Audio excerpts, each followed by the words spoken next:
آپ جانتے ہیں کہ کس کس حالت میں روزہ نہیں رکھنا جائز ہے؟ تو ہم آج اگر آپ نہیں جانتے ہیں تو یہ ویڈیو آپ کے لیے ہے۔ السلام علیکم ورحمۃ اللہ وبرکاتہ۔ ہم آپ کو بتا رہے ہیں کہ کن حالاتوں میں روزہ نہیں رکھنا جائز ہے۔ اگر کوئی انسان اتنا بوڑھا یا کمزور ہو جائے جس میں روزہ رکھنے کی طاقت نہیں ہے تو ایسے لوگ روزہ چھوڑ سکتے ہیں۔ ایسے لوگوں کو اگر روزہ کسی بھوکے اور غریب انسان کو کھانا کھلائیں تو ان کے روزے کی ادائیگی ہو جائے گی۔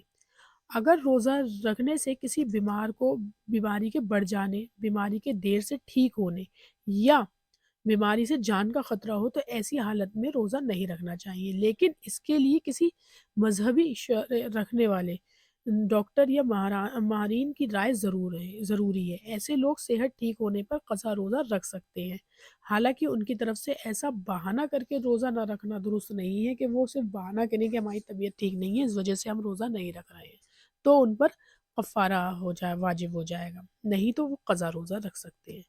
اگر ڈاکٹر روزہ چھوڑنے کے لیے نہ بھی کہے اور خود ایسا لگے کہ روزہ رکھنے سے بیماری بڑھ سکتی ہے تو روزہ نہیں رکھنا چاہیے، یہ بھی جائز ہے۔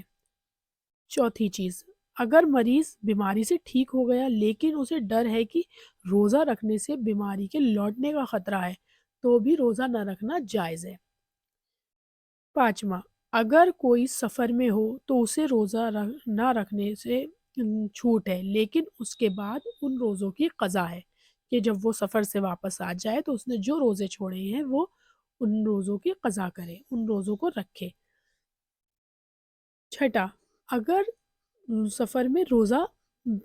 نہ رکھنے کی چھوٹ ہے، لیکن اگر سفر ٹرین یا کسی دوسرے ایسی سواری سے کیا جا رہا ہو اور جس میں سبھی سہولتیں موجود ہوں تو روزہ نہیں چھوڑنا چاہیے، لیکن اگر کوئی چھوڑ دیتا ہے اور بعد میں قضا روزہ رکھتا ہے تو یہ صورتیں بھی جائز ہیں کہ وہ رکھ سکتا ہے، تب بھی اس پر کفارہ واجب نہیں ہے۔ ساتویں چیز، حدیث میں ہے اگر کسی نے سفر یا بیماری کی وجہ سے روزہ چھوڑا اور پھر بیماری یا سفر کے دوران ہی اس کی موت ہو گئی تو آخرت میں اس سے اس روزے کا کوئی حساب نہیں ہوگا، لیکن یہ بات دھیان رکھیں کہ بیماری کا بہانہ نہیں ہونا چاہیے۔ واقعی انسان نے بیماری کی وجہ سے ہی روزہ چھوڑا ہے تو اس سے آخرت میں کوئی اس روزے کا حساب نہیں ہوگا۔ آٹھواں، کہ اکثر لوگ یہ جاننا چاہتے ہیں کہ کیا کوئی پریگننٹ لیڈی ہے یا جو بچے کو دودھ پلاتی ہے تو اس کے اوپر روزہ رکھنا فرض ہے یا نہیں ہے۔ تو جو عورتیں کو واقعی اتنی پریشانی ہے کہ جو پریگننٹ لیڈی ہیں، حمل سے ہیں، تو کیا ان کو روزہ رکھنا چاہیے یا نہیں رکھنا چاہیے؟ اگر ان کی صحت یہ اتنی ہے کہ وہ رکھ سکتی ہیں اور انہیں کوئی حرج نہیں ہے، کوئی پریشانی نہیں آ رہی ہے ان روزے رکھنے میں تو وہ روزہ ان پہ رکھنا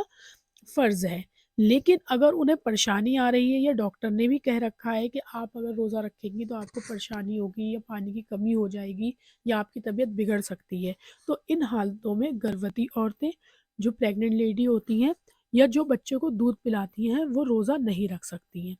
اور اگر انہیں زیادہ دقت ہو رہی ہے تو، لیکن اگر دقت نہیں ہو رہی ہے تو ان پر روزہ فرض ہے۔ لیکن ان حالت میں بھی روزہ چھوڑنے کے بعد جب وہ صحیح ہو جائیں تو اس کے بعد میں اپنے روزے قضا رکھیں، ان کے اوپر کفارہ واجب نہیں ہے۔ عورتیں نما، کہ جو عورتیں ماہواری سے ہوتی ہیں شروع ہو گئی تو اس کے بعد تک روزے نہیں رکھنے کی چھوٹ ہوتی ہے، لیکن اس میں جو ہے چھوٹ ہوگی، مطلب روزے معاف نہیں ہوں گے، معاف صرف نمازیں ہیں لیکن فرض روزے معاف نہیں ہیں، ان روزوں کو آپ کو قضا رکھنا ہوگا۔ جو عورتیں پیریڈز میں جن کے روزے چھوٹتے ہیں اس کے بعد انہیں ان کے قضا رکھنا چاہیے۔ اگر کوئی شخص اگر کوئی شخص پاگل مجنوں ہو جائے کہ جسی وجہ سے اپنا ہوش و حواس کھو دے تو اس پر روزہ فرض نہیں ہے۔ اگر کوئی زیادہ بڑھاپے کی وجہ سے جیسے کسی ایسی بیماری کا شکار ہو جائے جس سے انسان کی جو عقل ہے وہ ختم ہو جائے تو اس حالت میں ویسے شخص پر بھی روزہ فرض نہیں ہے، وہ بھی اس کے اوپر روزہ فرض نہیں ہے، وہ نہیں رکھ سکتا ہے۔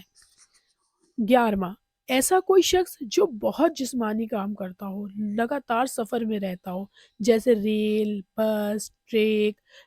ٹرک چالک یا کوئی اور پیشہ ور جس کے لیے روزہ رکھ کر اپنا فرض نبھانا مشکل ہو رہا ہو، وہ لوگ بعد میں رمضانوں کے روزے کی قضا رکھ سکتے ہیں، ان پر بھی کفارہ واجب نہیں ہے۔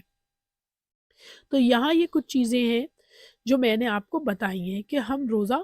کیسے نہیں رکھ سکتے ہیں، لیکن جو روزہ جان بوجھ کر چھوڑا جاتا ہے ان روزوں کی قضا نہیں ہوتی ہے، ان روزوں کا کفارہ ہوتا ہے۔